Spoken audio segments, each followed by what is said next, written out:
Chapter 13:17. Tea Competition.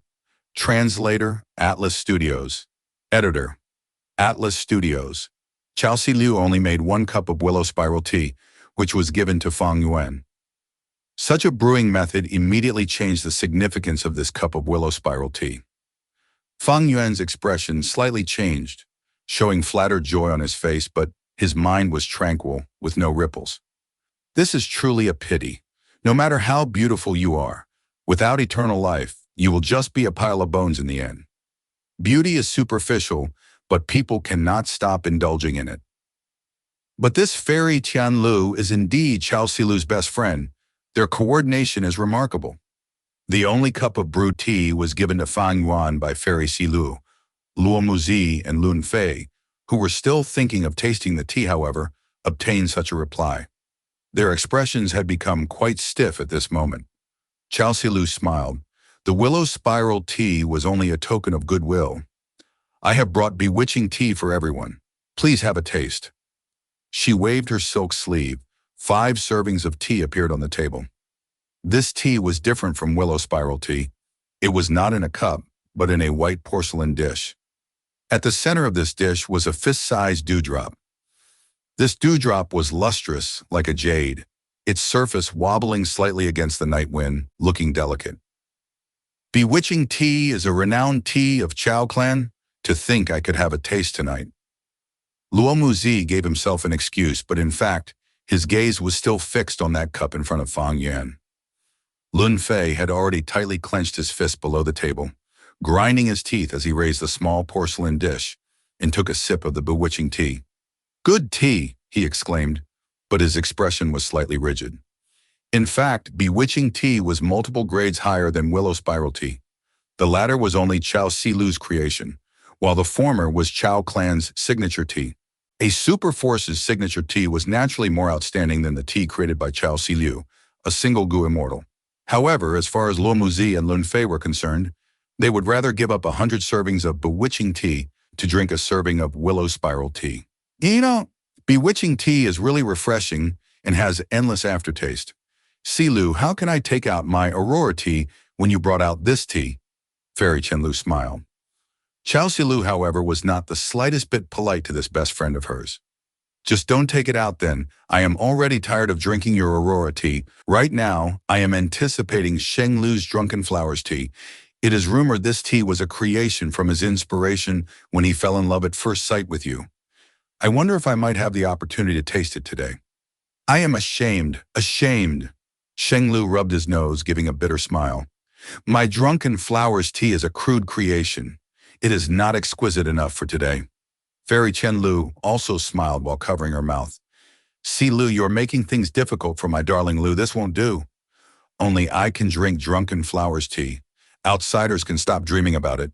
Her face showed pride and love as she said this.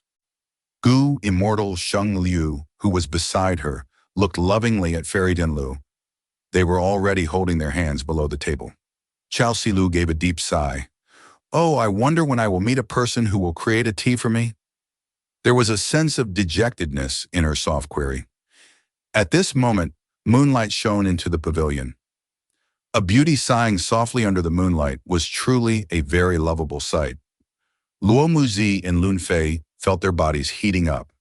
Luo Muzi even stood up. Fairy Si Lu, I have a tea which is called 9 Recollecting Fragrances. It is my own creation, Fairy. I would like to offer it to you on this auspicious occasion. Not willing to be left behind, Lun Fei also quipped in. I also have prepared my tea. This is yin-yang tea. There is a clear distinction between yin and yang, Fairy. Please have a taste. These 2 Gu immortals only offered the tea to Chelsea Liu, just like Chelsea Liu had given her willow spiral tea to Fang Yuan. Chelsea Liu took a sip of both tea and said with a smile, 9 Recollecting Fragrances is aptly named. The moment the tea enters the mouth, fragrances coil around the tongue. Tasting it carefully, there are actually 9 moments when the fragrances intensify. It is really extraordinary. Haha, Fairy, it is not worthy of such praise from you.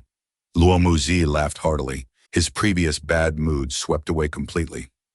Chelsea Liu then said to Lun Fei, Yin-yang tea, although it is not a unique creation, I have heard of it before. There are 3 levels to brewing this tea. First level is when yin and yang are obscure. Second layer is when yin and yang are separate. Third level is when yin contains yang, and yang contains yin, yin and yang revolving around each other. Lun Fei, your skill can be seen for being able to achieve the second level of brewing this tea. There are probably less than 10 people who can achieve that in the whole of Southern Border, worthy of a food path gu immortal like you. Tea, wine, delicacies. In this world, they were naturally not ordinary. There were countless ways to brew tea. It was not as simple and shallow as putting tea leaves in hot water. Like the tea discussed by the Immortals in the pavilion, willow spiral tea, bewitching tea, drunken flowers, 9 recollecting fragrances and yin-yang tea, they were all incomplete gu recipes. And when these gu recipes were completed, in the gu immortal brewed tea at that time, they could refine food path gu worms. Food path was one of the many cultivation paths. It was just that it had never flourished. Although it was extremely significant, and there was a lot of interest in it, unfortunately, because of historical reasons, there were very few food path inheritances left in the world. This Lun Fei's main cultivation is actually food path? Fang Yuan gave Lun Fei a quick glance, feeling slightly surprised inwardly. What is this guy's origin? I have many immortal gu. If I could obtain his food path inheritance, it might be a huge help to me. Fang Yuan immediately had malicious intent. Even if you had no intention to harm others, they might still want to harm you. Fang Yuan was somewhat moved. His current strength was already among the best below rank 8. When he activated Reverse Flow Protection Seal, although his offensive methods were still weaker, he could stand toe-to-toe with Feng Zhuge. I need to first check Lun Fei's background and see if I can make a move against him or not. If I can, Wu Yihai's identity must not be implicated. With Wu Yihai's identity, Fang Yuan definitely could not brazenly kill Lun Fei, because he was a righteous path gu immortal gu and could not adopt demonic path methods. A super force had much more robust strength than a lone immortal, but these forces usually did not lightly offend any gu immortal. The same went for Wu clan. A super force had huge assets and businesses. If a gu immortal could not be killed and escaped, they could destroy many resources of the super force and be a huge headache to the super force. Wu Yong had this consideration as well when he accepted Fang Yuan's idea of giving some concessions to mountain-moving old monster in regards to Mount Snail. It is better to probe and determine the value of Lun Fei's inheritance. If it is not high, forget it. If the value is high and I am to make a move, I need to be absolutely careful to not let his soul self-detonate. There was no need to think about immortal gu. They could not be obtained. But Fang Yuan could kill Lun Fei and capture his soul to obtain the food path inheritance by soul searching. Fang Yuan had always held food path inheritances in high expectations. Unfortunately, due to a lack of fortuitous encounters, he could do nothing about it. Since there were no fortuitous encounters, then he had to make a move himself and rob others. Fang Yuan did not have any feeling of guilt. Many gu immortals were particular about not attacking others if others did not attack them. However, Fang Yuan was someone who, even if others did not attack him, would go attack them. I brewed this tea over 7 days and 7 nights, Fairy. Now being able to receive your praise, it was all worth it. Lun Fei's tone was slightly shaking with excitement. He then looked at Fang Yuan and said with a hint of challenge, I wonder what tea Lord Wu Yihai is going to show us. He had not even the slightest idea that Fang Yuan was already brewing thoughts of killing him. Eastern Sea is the most plentiful region in terms of resources.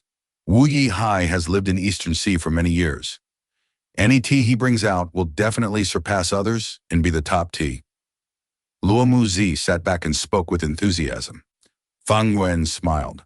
These two were Chao Silu's pursuers. After realizing Fang Yuan's threat, they had tacitly allied to put Fang Yuan in an awkward situation. They praised Fang Yuan highly, making it difficult for him to refuse their request. Chao Silu slightly frowned. Luo Muzi and Lun Fei's thoughts were slightly devious. If Wu Yihai could not showcase such a tea, the situation would be awkward. Even if he could, his reputation would suffer. The reason? because this event was hosted by Chao Silu. Chao Clan's bewitching tea was the main tea, while other Gu Immortals teas were supplementary. The guest should not overshadow the host. This was an unwritten rule of the Moon Festival. Chao Clan might not care about it, but Wu Yi Hai's reputation would suffer. The righteous path was very concerned about reputation. Fang Yuan, however, had no hesitation. He directly took out 5 cups of tea and indicated to the others, "Please enjoy." Fairy Qin. Lu's eyes brightened, being the first to pick up a cup. I am very curious as to what Lord Wu Yi Hai's tea is like. But the first person to drink the tea was not her, but Lun Fei. He looked somewhat hurried. This was the best opportunity to knock down his rival. As a food path Gu Immortal, he was proficient in this aspect. How could he not take this opportunity? But with just one sip, he immediately frowned and spat it out. Pshaw, what rotten tea is this? Awful, too awful. Luo Muzi also took a sip before placing the cup down. This is the most revolting tea I have ever had in my life. It might even be worse than mortal tea. His tone was extremely impolite, with no hint of respect towards a rival. The two had firmly grasped the opportunity to attack Fang Yuan's reputation. Fairy Chen Lu wanted to help mediate the situation, but after drinking it, she gave a helpless smile. This tea is salty and bitter. It is like seawater. Fang Yuan smiled and unexpectedly admitted, "It is seawater." "What? You actually brought seawater? Are you trying to shame Fairy Silu?" Luo Muzi and Lun Fei quickly sent verbal attacks. The smile on Fang Yuan's face disappeared, replaced by solemnness. "I don't like to drink tea. If I had to choose, this seawater would be my tea." "You do not understand. I lived the life of a secluded cultivator in Eastern Sea, an orphan with no one to rely on and with calamities and tribulations pressuring me at all times. Every day, I would wake up early and scoop a bowl of salty seawater to drink. This was to remind myself to not slack and continue persevering." The pavilion immediately fell into silence. Chao Silu slowly lifted her cup amidst this silence and took a sip before slowly putting the cup down. She smiled. Her rosy lips and white teeth seemed brighter than the beautiful moonlight. "This is the most special tea I have had in my life. Thank you, Yi Hai. This tea is good. I am truly moved." Luo Muzi and Lun Fei fell into silence, seeing that the person they loved had responded like this.